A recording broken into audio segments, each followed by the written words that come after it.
السلام علیکم ورحمۃ اللہ وبرکاتہ۔ آج کا ہمارا ٹاپک ہے قصہ حضرت آدم علیہ السلام کے دو بیٹوں حابیل اور قابیل کے حوالے سے۔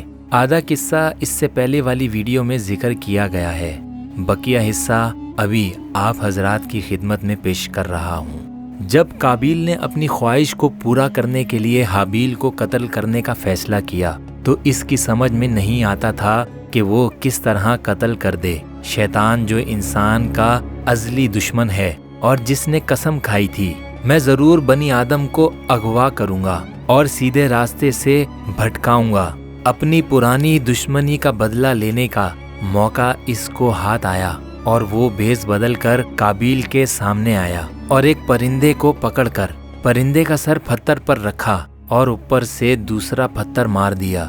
اس طرح قابیل کو قتل کرنے کا طریقہ سکھایا۔ اب قابیل اس تلاش میں تھا کہ وہ بھی موقع پا کر اپنے بھائی کو اس طرح قتل کر دے۔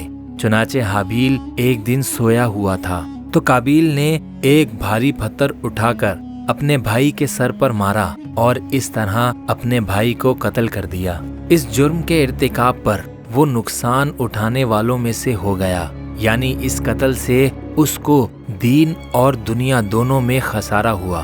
دنیا کا نقصان ہوا کہ والدین ناراض ہوئے اور بھائی جیسا ساتھی اور مددگار کھو بیٹھا، اور آخرت کا خسارہ یہ ہوا کہ اس ظلم تدی اور قطعی رحمی کی وجہ سے اللہ تعالیٰ اس سے ناراض ہو گیا اور قطع رحمی کا بانی ہونے کی وجہ سے ہمیشہ کی سزا کا مستحق ٹھہرا۔ اور ایک خسارہ یہ ہوا جو کہ حدیث میں آتا ہے کہ دو گناہ ایسے ہیں کہ ان کا بدلہ آخرت سے پہلے دنیا میں بھی ملتا ہے۔ ایک تو کسی کو ناحق مارنا اور دوسرا رشتہ داروں کو ستانا، جس کو قطع رحمی کہتے ہیں۔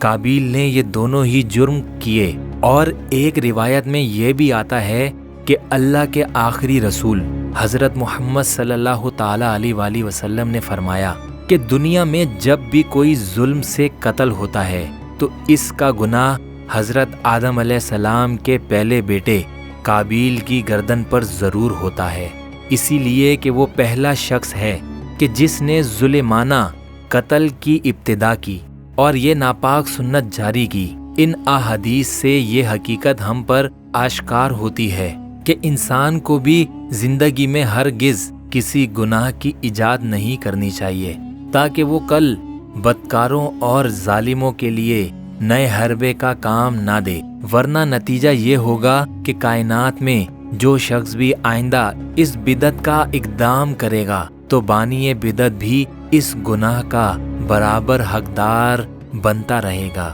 گناہ بہرحال گناہ ہے، لیکن گناہ کی ایجاد ہمیشہ کا وبال سر پر باندھ دیتی ہے۔ کہتے ہیں کہ مقتول قاتل سے زیادہ طاقتور تھا، لیکن تقوی اور اللہ کے خوف نے اس کو دست درازی کرنے سے روکا، جو اللہ کے نیک بندوں کی ایک خاص صفت ہے۔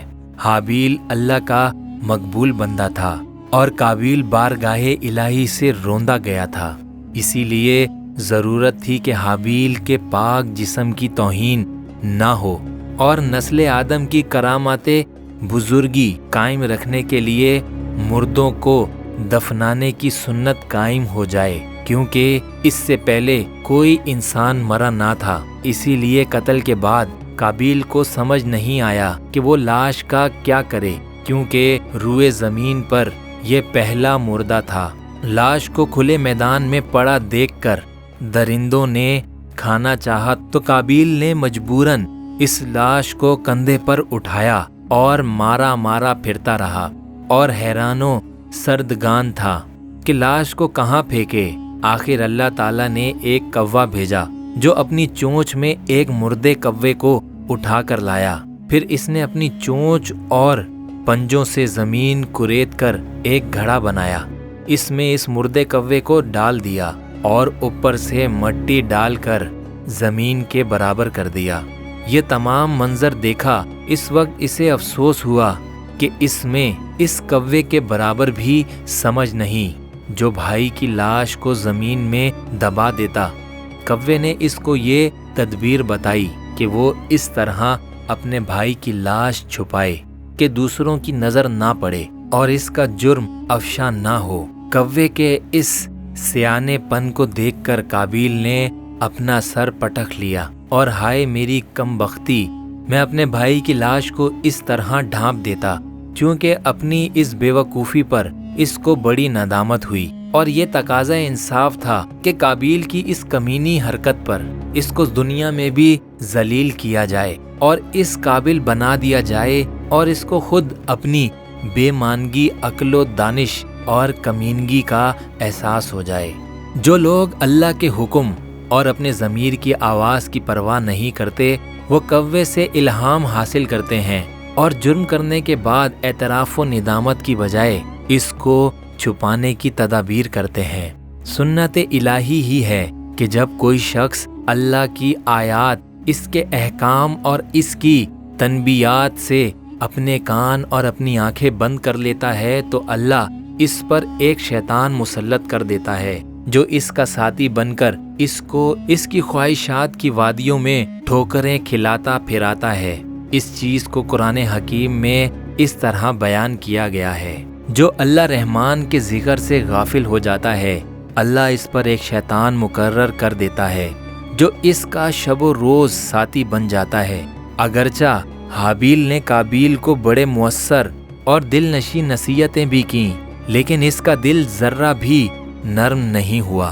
جب وہ اپنی اس سنگ دلی کا مظاہرہ کر چکا اور اللہ کے غضب و عذاب میں گر گیا تو اس گناہ کے ارتکاب کی وجہ سے قابیل جو اپنے حسن و جمال میں اپنی مثال آپ رکھتا تھا کالا پڑ گیا۔ اس ناحق خون زری کی وجہ سے کائنات کی ہر چیز متاثر ہوئی۔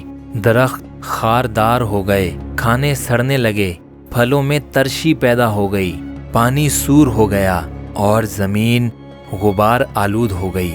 حضرت آدم علیہ السلام کو جب اس واقعے کا علم ہوا تو 100 سال تک نہ ہنسے۔